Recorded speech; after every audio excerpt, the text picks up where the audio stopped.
é muito parecido com o que já foi falado sobre a questão da ginástica. Só que o livro do Lino avança um pouquinho para falar da questão do esporte, né? Então, nós já conversamos sobre isso, já falamos sobre tudo isso, né? Corpo sadio, espaço purificado, já falamos sobre tudo isso. Já falamos sobre eugenismo, isso aqui é só o cara que inventou essa ideia de eugenização. Relembrando o que é eugenização, ou para quem chegou depois, é a ideia da população ir se fortalecendo e se embranquecendo, né? Então, quem inventou isso foi o francês Francis Galton, tá? Então, já falamos sobre isso também. Mas aí vem a pergunta, com os militares e os médicos apoiando, a prática de física se tornou comum de forma fácil? Não, tá? Então, o Lino fala bastante do Rui Barbosa no livro dele. Quem é Rui Barbosa? Também está presente no livro da Carminha. É esse cara do centro da foto aí. Ele é o cara que defende a importância da educação física. Ele é um cara que lê as ideias europeias, as pesquisas. Ele olha muito para a Europa para seguir como modelo. Então, ele é conhecido como o paladino da educação física no Brasil, tá? E aí tem uma perguntinha aqui no canto, e a mulher nessa história, né? A Monique vai gostar dessa parte aí. O que o Lino fala, né? E vocês podem terminar de assistir aquele vídeo depois em casa, se quiserem, é que inicialmente a ginástica não era para mulher, a ginástica era só para os homens, tá? Posteriormente, que foram se abrindo espaço para a mulher poder praticar ginástica. Por que a ginástica era só para homens? Porque a ideia de que a função social da mulher era ser mãe. E eles tinham medo que a ginástica pudesse fazer mal e impedir a maternidade. Só quando estudos foram saindo dizendo que a ginástica feita em determinadas condições não agressivas favoreciam, né, a saúde da mulher, aí ela foi gradativamente sendo incluída, né? Mas assim, foi muito difícil para a população da época acostumar com a ideia de que a mulher deveria fazer atividade física. E olha como isso é recente, pessoal. O legal do livro do Lino, ele fala coisas muito parecidas com o livro da Carminha. O diferencial dele é que ele tem uma análise bastante baseada nas leis, né? Veja que eu anotei aqui, ó. O livro tem uma ênfase nas leis, tá? Tá aqui no slide, aqui no canto. Ou seja, enquanto a Carminha foi analisando essas mudanças a partir dos discursos, o Lino foi analisando essas mudanças a partir das leis. Então, o livro inteirinho é recheado de leituras legais da coisa, né? Então, por exemplo, vou ler aqui uma lei de 1941. Ó, Decreto-Lei de 14 de abril de 1941. Às mulheres não se permitirá a prática de desportos incompatíveis com as condições da sua natureza, devendo para esse efeito o Conselho Nacional de Desportos baixar as necessidades e instruções às entidades esportivas do país. Ou seja, a mulher não era permitida fazer todos os esportes, ela tinha que ver qual que ela poderia fazer. Aí em 65, olha quanto tempo depois, gente, de 41 para 65, nasceu um novo decreto. As mulheres se permitirá a prática de desportos na forma, modalidade e condição estabelecidas pelas entidades internacionais dirigentes de cada desporto, inclusive em competição, observado o disposto na presente deliberação. Veja, primeiro, só em 65 que ela foi permitida fazer esporto, e a própria ideia de que a mulher tem que pedir permissão para fazer esporto já reflete bem a condição da mulher, né? Olha só, essa mesma de 65 diz que não é permitido para as mulheres lutas de qualquer natureza, futebol, futebol de salão, futebol de praia, polo aquático, polo, rugby, halterofilismo e beisebol. As mulheres não podiam fazer esses esportes. Quando que isso começa a mudar? Só em 77, com a nova Constituição de 77. Entretanto, mesmo assim, olha só, é facultativa a prática de educação física em todos os graus e ramos de ensino para a aluna que tenha prole. Ou seja, se você é mãe, né, então você não tem que fazer, você não pode fazer atividade física, né? apesar de dizer aqui facultativo, parte da ideia de que a função da mulher continua a ser mãe, né? Apesar de ter evoluído na questão da possibilidade da prática, manteve ainda uma ideia de que a função social da mulher é ser mãe, tá? Aí algumas imagens históricas para reforçar isso daí. Alguém quer fazer uma pergunta, alguma coisa? Não? Olha quando começa isso daí, ó. Academia Real Militar, 1810, o que ela traz? Ela traz um contramestre ginástica alemão. Isso aqui é o começo da Polícia Militar de São Paulo, olha lá. 1910. A Polícia Militar usava na época o método francês. E algumas fotos para ilustrar bem esse momento.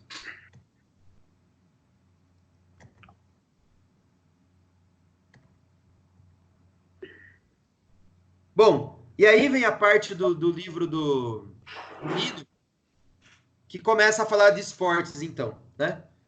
Qual é a relação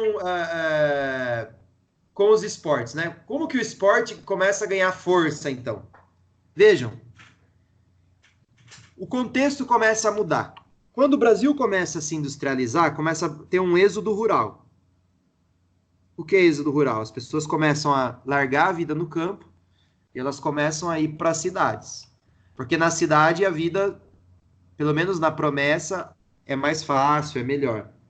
Então nós temos uma verdadeira transformação social. Foi nessa época, por exemplo, que foram criados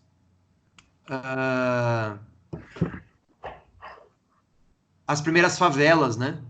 Porque as pessoas elas iam para a cidade, daí elas não tinham onde morar, o poder público não as acolhia e elas se reuniam nas margens da cidade, né?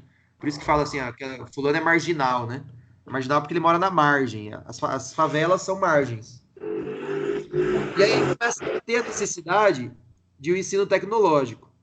Não para todo mundo, né? Mas começa a ter a necessidade de um ensino tecnológico, porque agora, para trabalhar numa fábrica, você tem que pelo menos saber ler e escrever. Então a escola começa a mudar também. E aí o esporte começa a substituir a ginástica porque ele oferece alguns benefícios. Primeiro, o esporte funciona como um entretenimento que diminui a pressão política. Por isso essas duas imagens aqui, né? Olha só. Aqui é o estudante protestando. Então, o que a polícia faz com o estudante protestando? Desce o sarrafo, né? E, ao mesmo tempo que passa na televisão e no rádio e faz uma divulgação do Brasil campeão do mundo. Ou seja, a política do pão e circo, né? Se as pessoas tiverem comida e elas tiverem esportes, elas vão protestar menos. É nessa época, por exemplo, que são criados os jogos escolares. Os jogos escolares são uma maneira de fazer a população praticar esporte, gostar do esporte, prestar atenção no esporte e não se importar com política, por exemplo, né? E uma outra vantagem do esporte é ele funcionar como descanso e preparação física. Então, o trabalhador que faz esporte, ele está melhor preparado, ele está melhor descansado para, né, fazer o seu trabalho, né? Mas aí vocês podem perguntar, mas qual é a grande diferença do esporte para a ginástica, né? Por que a ginástica não cumpre mais esse papel aqui? Por que a gente tem que trocar de um para outro? Temos que pensar que o contexto mudou também, né? Como eu já falei aqui, o mundo mudou. Agora é primeiro mundo, que é capitalista, versus segundo mundo, que é comunista. Por que o primeiro mundo, o capitalismo é chamado de primeiro mundo, né? Porque ele ganhou a batalha. Se o comunismo tivesse ganhado, talvez hoje a gente estivesse falando que primeiro mundo era o mundo comunista e segundo mundo era o mundo capitalista. Mas o mundo capitalista ganhou. Mas, quando eles estavam logo após a Segunda Guerra Mundial, eles estavam em franca disputa de influência econômica, política, cultural. E o esporte era uma maneira de mostrar essa batalha. Lembra-se que eu falei que Hitler usou a Olimpíada de 1936 como uma propaganda política? Pois então, as Olimpíadas viraram um palco político muito Ei! forte. Elas viraram o local de disputa entre os Estados Unidos e a União Soviética. Tanto que nas Olimpíadas de Moscou, os Estados Unidos não foram. E nas Olimpíadas de Los Angeles, em 84, a União Soviética não foi. Por que não foi? Porque eles acharam que era injusto competir na casa do adversário. Então eles só aceitavam palcos neutros. Então, quando a Olimpíada foi em Moscou, os Estados Unidos não foram. Quando as Olimpíadas foram em Los Angeles, a União Soviética não foi. Né? Não foi lá disputar. Por quê? Porque não ia deixar esse gostinho para o adversário. Né? Ou seja, o esporte servia como uma ferramenta ideológica. Né? Então, e no Brasil? No Brasil, nós estávamos vivendo um momento de política educacional voltado para o desenvolvimento científico e a excelência no progresso tecnológico. Então, o Juscelino Kubitschek, ele também promove ações no sentido de desenvolver a indústria nacional. Juscelino Kubitschek é esse cara da foto aí. E o esporte casava melhor com esse outro momento da nossa educação física, né? A ginástica tinha cumprido o papel dela de preparar o trabalhador. Mas o momento agora era outro, o mundo mudou, né? As coisas mudaram. E os esportes, eles carregam toda uma simbologia de lutadores e vencedores. O que eu quero dizer com isso? Que o esporte, ele possui a ideologia burguesa. Qual é a ideologia burguesa? A ideologia capitalista. Não foram os burgueses que criaram o capitalismo? Não foram os burgueses que criaram os esportes? Então o esporte tem tudo a ver com o mundo, o estilo de mundo dos burgueses. Ao colocar a criançada para fazer esporte, o que nós estamos fazendo é colocando todo mundo nessa mesma lógica. E será que funcionou? Funcionou muito bem. Veja que hoje quase todos nós temos uma visão individualista e competitivista da sociedade, né? Por exemplo, a gente costuma dizer que se você não venceu na vida é porque você não se esforçou. Nós acreditamos muito na meritocracia. E a meritocracia, ela é um valor burguês capitalista, né? Então, quando colocou, claro que não foi só esporte, né? Nós estamos falando de educação física. Mas quando colocou a ideologia capitalista na escola, nós fomos criados nela. É por isso que hoje a gente, né, defende o capitalismo, né? Todos nós, assim, salvo um ou outro que estuda comunismo, que estuda anarquismo. Nós tivemos, semana passada, no grupo, um professor que estudou anarquismo. A visão dele é bem diferente, né? Não é uma visão da competição, não é uma visão do acúmulo, não é uma visão do lucro, não é uma visão da vitória. Olha os valores do esporte, ó. Na tela agora, no slide aí, tá os valores do esporte. Objetividade, foco no resultado, a importância da competição, a especialização de cada um no seu papel, a ciência como, né, o mecanismo de conhecimento, a produção, né, que tem paralelo com a vitória, e a transmissão de valores morais. Quais valores morais que o esporte transmite, né? Ser esforçado, ser competitivo, ser o melhor, né? Que é o mundo que a gente vive hoje, né? Então, assim, a educação física pode não ter ensinado muito bem as pessoas a jogarem esportes, mas ela ensinou muito bem como esse mundo da lógica da competição funciona. Quem aqui nunca foi deixado de fora de uma aula porque não jogava muito bem? Ou, ao contrário, quem aqui foi chamado para escolher time porque jogava muito bem? E quem não foi escolhido? Ah, joga depois. Se der tempo. Senão nem joga. Quem aqui nunca participou dos jogos escolares porque não é muito bom? E quem aqui deixava de ir em várias aulas e ia um monte de campeonato? Por quê? Porque era bom. Estão entendendo de onde veio esse mundo, né? O esporte, ele tinha esse mundo de competição muito mais forte do que a ginástica. Então o esporte foi tomando conta da ginástica, né? Principalmente durante o período militar. Porque o currículo técnico esportivo, ele combina muito bem com os ideais daquele momento, né? Então ele tornou-se hegemônico. Na minha concepção, os esportes são hegemônicos até hoje. Claro que o mundo também mudou. O momento agora é outro, a lógica é outra, né? Inclusive, eu diria que a mentalidade capitalista já está tão forte em todos os locais que não há mais necessidade de ficar ensinando esporte na escola, né? Pelo contrário, está na hora de parar de estudar, de fazer esportes na escola, porque a escola é local de você se preparar para o vestibular, né? Se preparar para trabalhar. Não há mais necessidade. Então, tem até perdido importância, né? Eu diria. A educação física está perdendo o seu papel. Porque a educação física ela é colocada na escola por causa da ginástica e depois ela se transforma por causa do esporte. Mas como o esporte é praticado agora em vários outros locais fora da escola, e a escola não oferece as condições da prática esportiva, né? As quadras são ruins, não tem bola, né? Enfim, não tem o local de treinamento ideal para ser bem sucedido em esporte. Já tem um monte de gente dizendo que tem que tirar. Ó, a educação física só não caiu nessa última reforma do ensino médio por causa do CREF, né? Porque o momento histórico agora é outro, tá? Então, você tem que estar sempre situando o momento histórico, tá? Tem que sempre estar entendendo o contexto. Quando que vai surgir as primeiras críticas ao hegemonismo esportivo? Só na década de 80. As primeiras críticas somente na década de 80, né?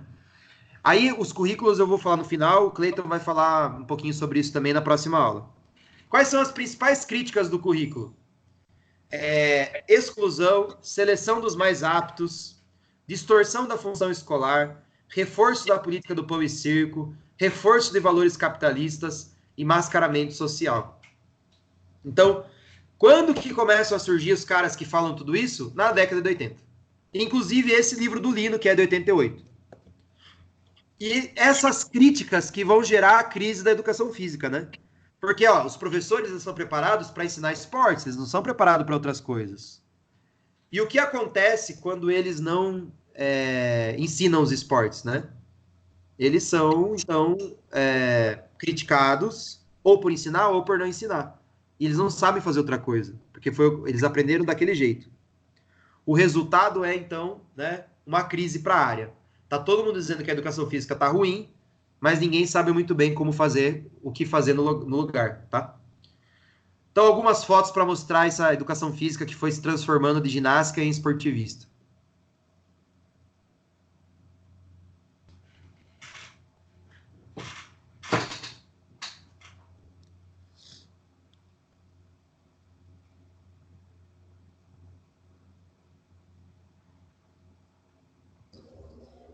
Esse link aí vocês acham muito mais fotos, tá? Foi de onde eu tirei as fotos de hoje, tá bom? Quem quiser, tá na apresentação, pega o link. O que nos leva a um outro livro. Tudo bem eu dar uma pausa de 5 minutos entre os livros para eu respirar, ok? Me deem ok, por favor.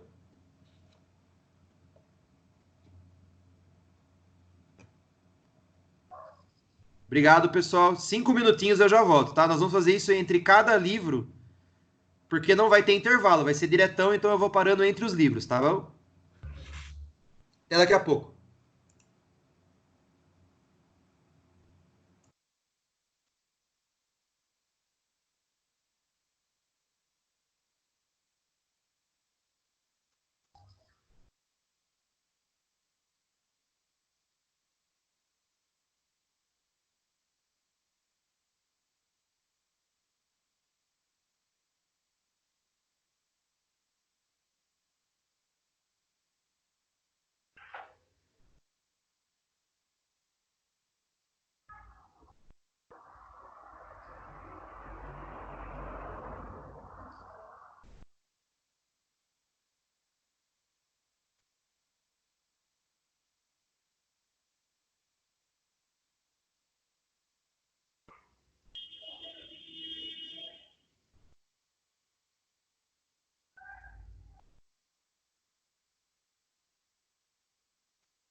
Tudo bem, pessoas? Voltando aqui devagar. Nesse momento, às 11h20, temos 17 pessoas. Deixa eu ver aqui na chamada. Tá com a gente aí a Mari, sem nome, mas eu sei pela foto. A Amanda, as Brunas, o Carlos, o pessoal que já estava, né? Quase todo mundo. Tudo bem.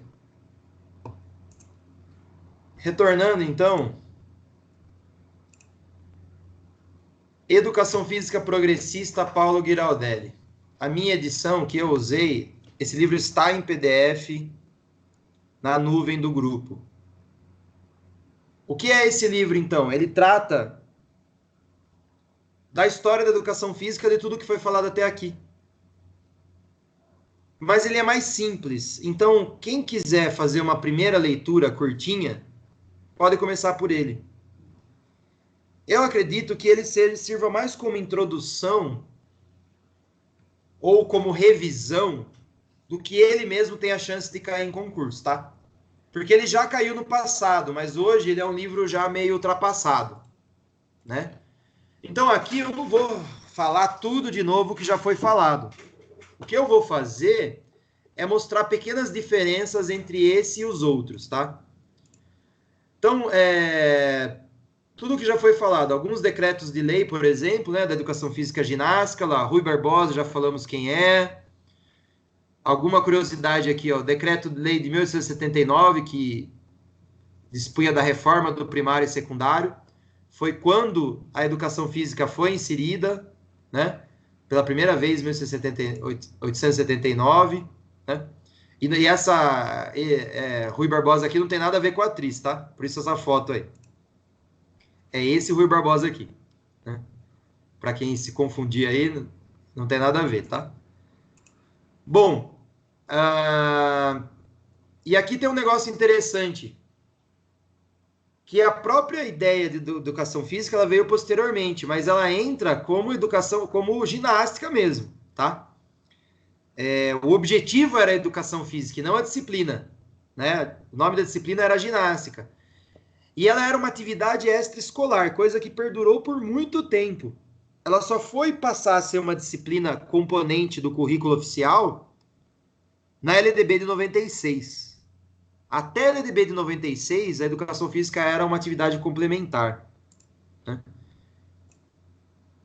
Por isso que o Rui Barbosa constitui o título de paradino da educação física, né?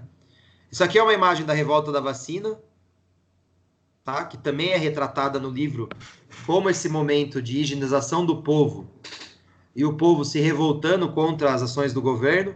Para vocês verem, né? Hoje a gente vai pacificamente no postinho tomar vacina. A gente entende que é bom para a gente. Mas houve um momento na história que as pessoas precisaram ser convencidas disso. E convencidas muitas vezes na marra, né? Tá? Aí, por exemplo, no final do século XIX e início do século XX, a população brasileira não tinha nenhuma assistência e infraestrutura. As epidemias eram constantes. Então, a elite dominante, baseada principalmente na realidade europeia, que queria fazer com que o país crescesse, né, desse mais lucro, ela começa, então, a buscar o movimento higienista, né? Aí uma frase de Rui Barbosa aqui. As nações modernas, ensinadas pela observação da realidade, vão de dia em dia ligando mais alto apreço a esse elemento educador. As raças enérgicas do norte e centro da Europa, Escandinávia, Alemanha, Suíça, celebram esplendidamente as suas festas paléstricas, onde a força, a inteligência e a graça se ostentam nesse harmonioso conjunto, cujo privilégio foi a honra da civilização helênica. As nações viris, de feito, não se conseguem formar senão pela cultura paralela e recíproca do corpo e do espírito, que não se podem desquitar senão para girar anomalias e monstros. Então, na visão de Rui Barbosa, qualquer um que não fizesse ginástica era um monstro, né? Se você não tivesse o modelo europeu como modelo de saúde, você era uma anomalia, tá? Então, alguns exemplos de tudo que já foi falado, né? Já falamos sobre essa europeização do brasileiro, né? E que a escola é o local para isso. E a missão na educação física através da ginástica. Tudo já foi falado aqui, é só estou revendo o que o Paulo Giraldelli também fala, né? E eu vou, quando chegar no ponto que é diferente aqui, eu vou avisar. Então, algumas características da educação física e higienista. O professor é como se fosse um agente de saúde. O aluno é como se fosse um paciente. O conhecimento vem da medicina, da biologia e da anatomia. O método é importado da Europa, calistenia, ginástica. O objetivo era padronizar o brasileiro dentro do ideal de saúde. Bom, e a militar, então, que nós também vimos, né, como ela surge. Em 1933 surge a primeira instituição prioramente voltada para a formação de professores de educação física, a Escola de Educação Física do Exército. Olha, a primeira escola de educação física do Brasil surge dentro do Exército, para mostrar como o militarismo é muito próximo, né, da educação física. Em 1937, o então presidente Getúlio Vargas instaura o que se chama de Estado Novo. E aí o que diz essa Constituição de 37, né? Só a título de curiosidade. A educação física, o ensino cívico, os trabalhos manuais serão obrigatórios em todas as escolas primárias, normais e secundárias, não podendo nenhuma escola de qualquer desses graus ser autorizada ou reconhecida sem que satisfaça aquela exigência. Então, em 1937, que a educação física entra oficialmente nesse projeto. O Estado fundará, oficialmente, o que eu quero dizer é o seguinte, já vinha, como o livro da Carminha mostra, desde meados do século XIX, esse projeto já começa, tá? Mas quando é que ele se torna forte mesmo, hegemônico? Quando ele entra na Constituição. No caso, a Constituição de 37. O Estado fundará instituições ou dará o seu auxílio e proteção às fundadas por associações civis, tendo umas e outras por fim organizar para a juventude períodos de trabalho anual nos campos e oficinas, assim como promover-lhes a disciplina moral e o adestramento físico, de maneira a prepará-la ao cumprimento dos seus deveres para com a economia e a defesa da nação. Olha essa palavra, adestramento físico. Essa palavra é interessante porque mostra qual era mesmo o intuito do governo quando colocou a educação física, né? Era adestrar mesmo a população como se fosse assim uma massa mesmo de controle, né? A educação física higienista passa a receber grande influência das novas políticas públicas preocupadas com o crescimento econômico do país e com a sua soberania no cenário iminente de guerra. Já falamos muito sobre isso, né? A influência da guerra. Como a guerra é iminente no mundo inteiro, e depois, quando a guerra acontece, os militares ganham cada vez mais força, né? Porque o mundo se torna militarizado devido à necessidade da guerra. Algumas características, então, da educação física militarista. O professor é como se fosse um oficial, um sargentão, né? O aluno é o soldado recruta. O conhecimento continua sendo na medicina, na biologia e na anatomia, o mesmo conhecimento. O método é o importado da Europa também, né? Aí vem o método francês, que é o oficial do Brasil nesse momento. O objetivo era preparar o aluno para fomentar a mão de obra na industrialização do país. Meninas também eram preparadas para a maternidade e meninos para o exército. Tá? Algumas características da educação militarista. De acordo com o livro do Giraldelli, né? Por isso que assim, por isso que o assunto vai, vem, porque eu estou ensinando vocês por livros, né? As aulas estão sendo organizadas por livros. E como hoje o tema é a história da educação física, então vai e vem mesmo, né? Eu estou pegando aquilo que eu acho de destaque, melhor destaque em cada livro. Educação física pedagogicista. Aqui a gente tem que... É um pequeno parênteses, tá? Essa educação física pedagogicista, nós só iremos encontrar no livro do Giraldelli, em mais nenhum outro lugar. Como assim? Para o Giraldelli, a influência da escola nova gera uma educação física diferente, tá? Ou seja, olha o contexto aí. O Getúlio Vargas cai do poder. Por que Getúlio Vargas cai do poder, né? Porque o Getúlio, ele na presidência, ele tinha um estilo muito próximo do fascismo, né? Então, era uma ideia muito próxima do Mussolini, na Itália. O Brasil tinha muito mais cara de países do eixo. Quem são os países do eixo? A Alemanha, o Japão e a Itália, que eram os líderes, né, do eixo na Segunda Guerra Mundial. O Brasil tinha um alinhamento muito mais forte com esses países, muito mais forte. Só que o nosso governo Getúlio Vargas era muito, muito a cara do fascismo. Mas, fascismo no sentido histórico, tá? Não no sentido agora que tá banalizado, que tudo é fascismo, né? No sentido de fátia, de união, né? Porque fátia, se eu não me engano, é a união das fibras do bambu. Uma fibra sozinha, ela é fraca. Um monte de fibra junto forma uma fátia, forma uma força, né? Então, unidos somos mais fortes, essa é a ideia. Por isso que todo mundo tem que ser igual, né? Por isso que o fascismo, a ideia de que quem é diferente está errado. Por isso que todo mundo usa fascismo agora à torta e direito, né? Por exemplo, se você é homofóbico, você é fascista. Por quê? Porque você não quer ninguém que seja diferente. Você quer que todo mundo seja heterossexual. Apesar de eu não gostar dessa banalização do termo fascista, porque parece que ele perde um pouco a força, mas no sentido bem simples, bem simplório é esse. Então, o cara que é racista, ele também é fascista. Por quê? Porque ele quer que todo mundo tenha a mesma cor. Qualquer um que não tenha a cor dele, tá errado. Então, isso é fascismo. Mas lá, o nome fascismo vem dessa ideia de união. Trazendo para os alunos da educação física, a fáscia, né? Ela é a união do músculo, né? Uma forma de união do músculo, né? O músculo pode se unir ao osso por tendão ou por fáscia. Qual a diferença? A fáscia é mais alargada, né? São fibras mais soltas. Então é a mesma ideia, de andar junto, tá? E quando Getúlio Vargas... E por que Getúlio Vargas cai do poder? Porque os países do eixo perdem a Segunda Guerra.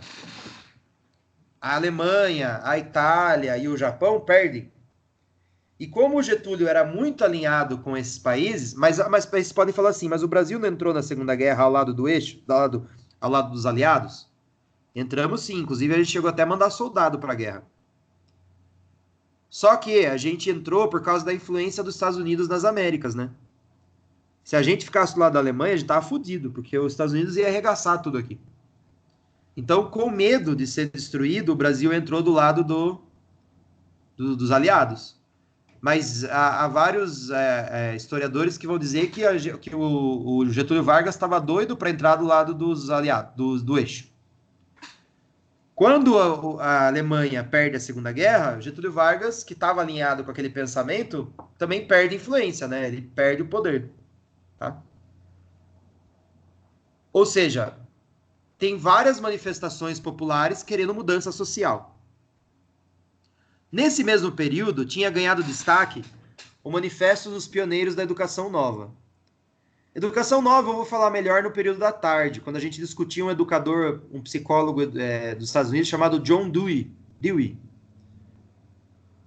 que é uma ideia de escola nova voltada, centrada no aluno. Porque até então entendia-se que a escola ela era autocentrada, ou seja, ela era centrado nas técnicas de ensino e na produção. Mas o aluno ele era ignorado, as necessidades do aluno eram ignoradas. Ou a escola nova pressupõe uma educação física voltado para o aluno. E os pioneiros da educação nova, eles dizem que a educação física tem que ser mais afeita aos jogos. A educação física não é nem militarista, nem higienista, nem ginástica, nem esportivista. A educação física deveria ser jogos. Só que é o seguinte, isso foi colocado em prática? Não. Olha lá, características da educação física pedagogicista. O professor tem que ser mais didático. O aluno é o centro do processo. O conhecimento está fundado no movimento, então tem que se movimentar para aprender. O método, além da ginástica, utiliza danças e esportes e jogos. O objetivo era que o aluno adquirisse bons hábitos, preparo vocacional e direcionamento do lazer. Pessoal, por que a gente não acha essa educação física pedagogicista em nenhum outro lugar? Nenhum outro lugar a gente acha. Só no livro do Giraldelli, só. Por quê? Porque ela não influenciou a educação física brasileira. Ela foi uma ideia que alguns autores escreveram, mas ela nunca foi colocada em prática, tá? Ela nunca aconteceu. Então não faz sentido defender essa educação física. Se o livro dele cair, talvez caia essa educação física pedagogicista. Mas como isso tem pouca chance de acontecer, então vocês têm que lembrar do seguinte, a escola nova não teve grandes influências na educação física. Nada foi colocado em prática. Então, falar de uma educação física pedagogicista é um pouco equivocado. E aí agora uma próxima diferença do... Olha lá, o Giraldelli vai começar a falar da ditadura militar e dos esportes. Eu já falei isso tudo para vocês, tá? Começa a ditadura militar, os militares usam o esporte como suporte ideológico, o Brasil precisava ser respeitado, ser vitorioso, né? E a educação física perde o seu caráter pedagógico e vira esportiva. Só que olha o nome, olha lá em cima lá, ó, preste muita atenção no nome. O Giraldelli, ao invés de chamar de educação física esportivista, ele chama de educação física competitivista. É a mesma porcaria, tá bom? Lembre-se assim, ó, esporte, competição, vitória, pronto, é a mesma coisa, tá? Algumas características, olha lá. O professor é um treinador, o aluno é um atleta, o conhecimento é o esporte, né? Advindo da ciência do esporte.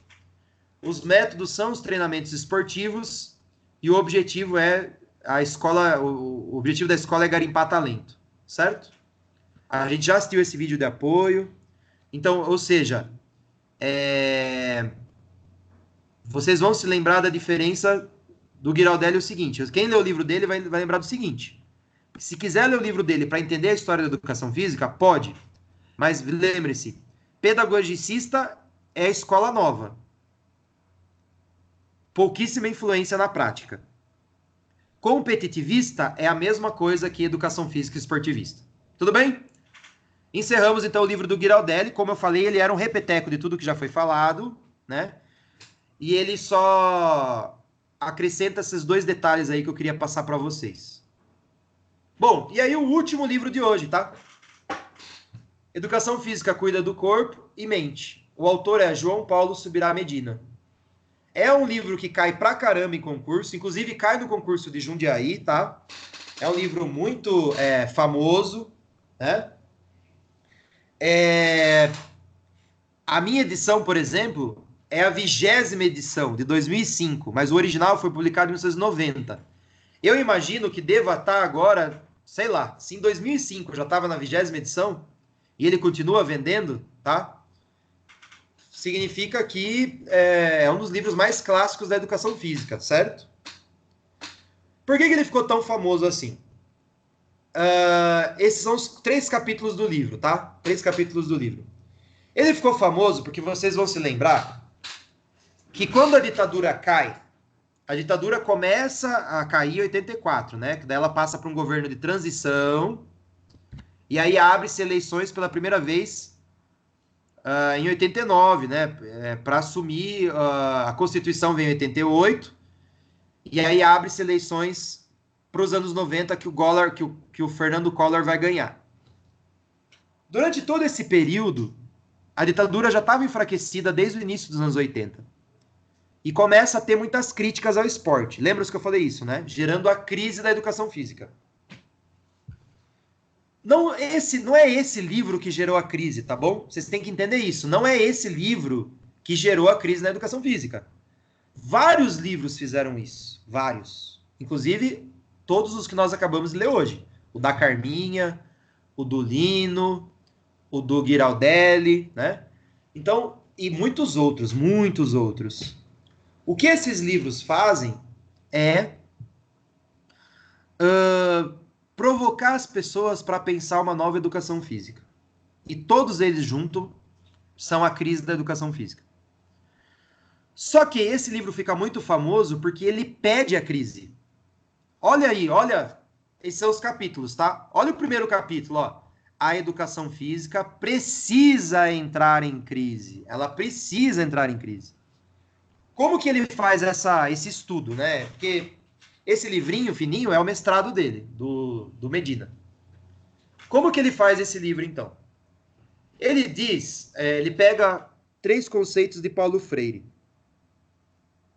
O conceito de consciência intransitiva, transitiva ingênua e transitiva crítica. O que é uma consciência intransitiva? É aquela que só vive para suas necessidades básicas, não tem reflexão nenhuma. Nenhuma. É aquela pessoa que vive quase como um animal. Ela só, né, trabalha, come, dorme e vai vivendo. Não para refletir sobre nada. Transitiva ingênua é aquela consciência que tem algumas ideias, tece algumas críticas, né? Tem alguns pensamentos, mas eles são muito básicos, eles são muito frágeis, eles são muito, né, simples, são facilmente manipulados.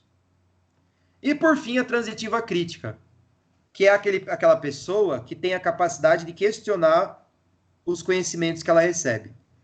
Ela tem informação e capacidade de colocar em xeque todo o conhecimento que se apresenta. Aí ele fez uma experiência, ele foi numa faculdade de educação física e ele perguntou para muitos alunos o que é educação física. Esse foi o experimento que ele fez. O que é educação física?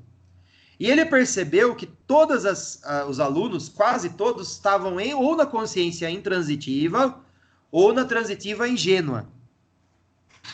O que ele considerou como intransitiva ou transitiva ingênua? Intransitiva é aquela que não questionava nada. Educação física é educar o corpo, é disciplinar o corpo, que é uma visão da ginástica já do século anterior, né? Já tem mais de 100 anos essa ideia. E os alunos não questionavam. Transitiva ingênua é aquela que até tinha algumas ideias, mas elas criticavam. Ah, mas o esporte talvez não seja para todos e tal, algumas coisas assim, mas não ia muito longe, sabe? E transitiva crítica, ele tentou procurar se tinha alguém lá que fazia críticas profundas à educação física. O que ele descobriu? Que todos os alunos estavam na consciência intransitiva ou transitiva ingênua. Aí ele percebeu assim, a nossa área está ensinando coisas ultrapassadas. Os alunos estão na graduação aprendendo coisa muito, muito velha. Então nós precisamos entrar em crise urgentemente. Para quê? Para a gente começar a ensinar outras coisas. Para a gente começar a passar para os alunos outras ideias, outras possibilidades. Né? Então ele pede para criar-se um novo pensamento na educação física, uma nova possibilidade da educação física. Ele pede uma nova perspectiva para a educação física. E por isso que esse livro ficou tão famoso, né? Então, a crise, do grego crisis, né, que é a ideia de mudar, a ideia de transformar, a ideia de criar algo novo. É isso que ele queria, né? Então, nós vimos que a educação física vai apresentar, então, essas respostas. Há uma série de autores aqui na sequência que eles vão se enfrentar. Isso aqui já não é mais da história da educação física, tá? Eu só vou mostrar as fotos. Olha lá, o sujeito, João Paulo Subirá Medina, ele pedia por uma crise, ele denunciou o caráter ingênuo e apolítico da concepção hegemônica da educação física. Hoje, a curiosidade é que hoje ele não trabalha mais com educação física, né? Ele foi para o futebol. Talvez alguns de vocês aqui gostem de futebol e procurem pesquisas na internet. Ele é um dos responsáveis pelo site Cidade do Futebol, que vem mantido pela Universidade do Futebol. Então, é um cara que hoje trabalha com isso, né? Ele foi lá, escreveu um dos maiores clássicos da educação física, mas ele mesmo não trabalhou com isso, né? Não é acadêmico, digamos assim, tá? Esses são outras pessoas importantes para outros livros que talvez vocês queiram ler, mas eu acho que não compensa abordar no curso, porque a chance de cair no concurso é muito pequena, tá? Tem um livro chamado O que é Educação Física, do Vitor Marinho. E aí tem as disputas, né? Quando a área entra em crise, começa a ter respostas. O que são as respostas? É o chamado movimento renovador da educação física. O que é o movimento renovador? São pessoas tentando criar uma nova educação física. O Lino não falou que nós precisávamos de uma educação física nova? O Medina não falou que nós precisávamos de uma educação física nova? Algumas pessoas se lançaram a fazer uma educação física nova, tá? O Dr. Victor Matsuda é uma delas. Aí a gente pode dividir essas respostas à educação física em dois lados. Por um lado, as psicobiológicas e, por um lado, as críticas, tá, né? Mas não se preocupem com isso, que esse é o tema da aula do Clayton, tá bom? Eu já acabei minha aula, eu só tô engatando na próxima aula, tudo bem? Então não se preocupem, eu vou colocar um monte de autor aqui que o Clayton vai trabalhar com eles. A minha aula era até o Medina aqui, tá? A minha aula era até aqui, até a crise da educação física. As respostas da educação física fica para a aula de currículo da semana que vem. Então eu só vou mostrar algum para vocês. O Gotani, né? Que ele vai trabalhar com educação física desenvolvimentista. Esse é o livro que está aqui, né? Esse livro caiu muito em concurso também. Hoje em dia eu acho que não cai mais, tá, pessoal? Eu estou apostando que esse livro é ultrapassado, então nós não estudaremos ele. Educação de Corpo Inteiro. É um livro que cai muito em concurso, muito, muito, muito. João Batista Freire. Também pelo lado das psicobiológicas. É um cara, esse livro aqui, não, ó, eu pessoalmente acho que não vai cair. Mas, se tiver um tempinho, estuda. Estuda porque é um clássico da área e caiu muito em concurso. Muito, muito. O Cleiton vai trabalhar com vocês o Crítico Emancipatório. Esse livro caiu no concurso que eu fiz para, por exemplo, a prefeitura. Tanto no de professor quanto técnico de esportes. Também é um clássico da educação física. O que eu estou apresentando para vocês são as respostas, tá? Essas são as respostas. Esses livros estão todos na área lá na nossa nuvem, tá bom? Se não tiver algum deles lá, vocês me cobrem. E por fim, esse livro do Lino aqui, nós já vimos hoje, né? E esse livro aqui, ó. Coletivo de Autores, Metodologia do Ensino da Educação Física. Também é um livro clássico na área. Eu, pessoalmente, acho que não cai. Mas se tiver um tempinho, vai lá ler também, tá? E aí, uma segunda geração de pensadores, né? O Daolio, esse livro da cultura do corpo, caiu no meu concurso de técnico de esportes. Também é um livro que a gente pode vir a trabalhar ele ainda aqui nas aulas, tá? Eu estou considerando muito trabalhar com ele. Se o edital demorar muito para sair, ele vai ser incluído. Que é um livro que traz antropologia para a educação física. Esse eu acho que vale a pena abordar no curso. Esse e a Darido, essa Darido aqui, o Pedro já trabalhou com ela. Lembra que ele explicou a diferença entre currículo e abordagem? Ela é a responsável por trabalhar com abordagem e por popularizar o termo abordagem. Então essa é a professora Darido, né? Num livro muito famoso também, que o Cleiton vai trabalhar com vocês também. Fora o Walter Brasch, que é esse cara aqui, que nós vamos trabalhar alguns textos dele também, são clássicos para educação física. Inclusive um livro chamado Sociologia Crítica do Esporte, eu acho que vale a pena também. Bom, e por último, né, as últimas respostas da educação física, né, a educação física pós-crítica, né, o Marcos e o Mário, que é o livro que a gente abriu a aula, tá? Esses dois livros dele aqui são os principais, mas o único que já caiu em concurso é esse segundo aqui, ó. Esse primeiro aqui nunca caiu, tá? Tudo bem. Encerramos a aula de hoje. Vou voltar aqui a imagem. Eu gostaria que vocês falassem um pouquinho, eu queria ouvi-los um pouquinho, assim, né? Talvez seja a hora de vocês dizerem, pode ser dúvidas, mas o que vocês acharam do modelo, se dá para seguir desse jeito, como foi a experiência de vocês. Vocês podem compartilhar, por favor?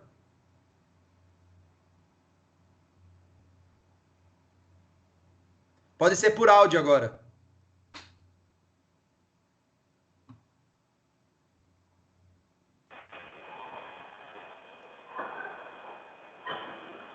Tá ouvindo, professor? Tô ouvindo, Marcelo. Manda bala. Da minha parte, foi ok. Algumas partes trava, né? A internet é normal. Mas eu acredito que dá para continuar o curso tranquilo dessa forma. Você conseguiu aproveitar, Marcelo? Sim. Legal. Tem pessoas contribuindo no chat aqui, vamos ler o que foi falado.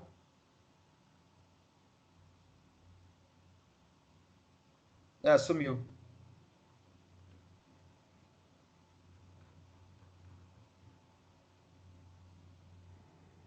Alguém mais quer falar? Monique tá por aí? Mari, Elder, alguém quer comentar?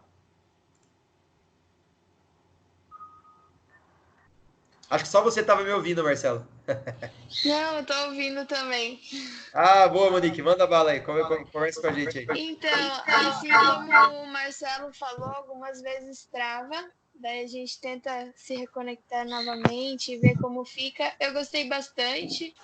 O dinamismo que você fez de colocar o vídeo deu para ter a noção boa. E a utilização dos slides acho que foi o essencial. Ok, então dá para acompanhar assim, Monique? Sim, tranquilo. Legal. Mas alguém gostaria de participar? Alder. Manda bala. Eu gostei bastante, Rubens, também por esse esquema dos slides, a tela compartilhada. Eu acho que o essencial assim, é fazer algumas pausas, né, alguns intervalos que você fez, de uns 5 minutos, vai dar uma respirada, tomar uma água, usar o banheiro, comer algo, e segue. E é isso, cara, gostei, deu para acompanhar muito bem. Legal. Mais alguém Rubens. Tá aí? Oi, fale, Cadu. Rubens, o Cadu. Rubens, eu achei super bacana também, gostei, deu para acompanhar legal. E assim, da minha parte, eu acho que você não precisa se preocupar de repente, puxa, eu tenho que cumprir a carga horária que foi passada. Se você achar que de repente, de uma maneira mais, como que eu posso dizer?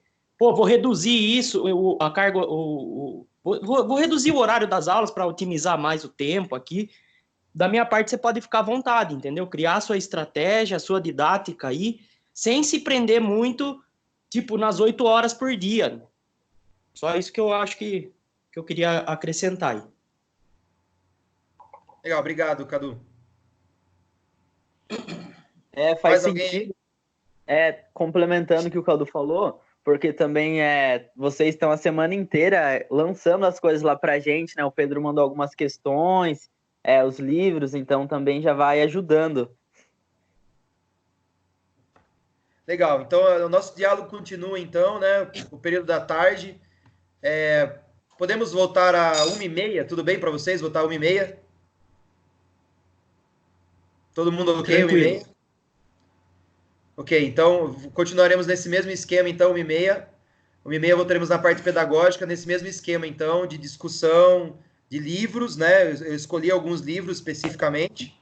Nós vamos trabalhar com Tomás Tadeu da Silva e Paulo Freire no período da tarde. São 3 livros no período da tarde, tá bom? E aí, nesse mesmo esquema, dando pausas, descansando. Porque, assim, eu tô muito cansado, foda. Eu prefiro 1000 vezes dar aula presencial. Não sei o que acontece, não sei se porque eu me mexo, porque vocês participam, vocês fazem dúvida, não sei. Só sei que parece que um caminhão passou por cima de mim. Então eu preciso de 1h30 aí para me recuperar, mas à tarde nós estamos de volta. Combinado, pessoal? Maravilha. Valeu, um abraço. Tchau, tchau. Falou.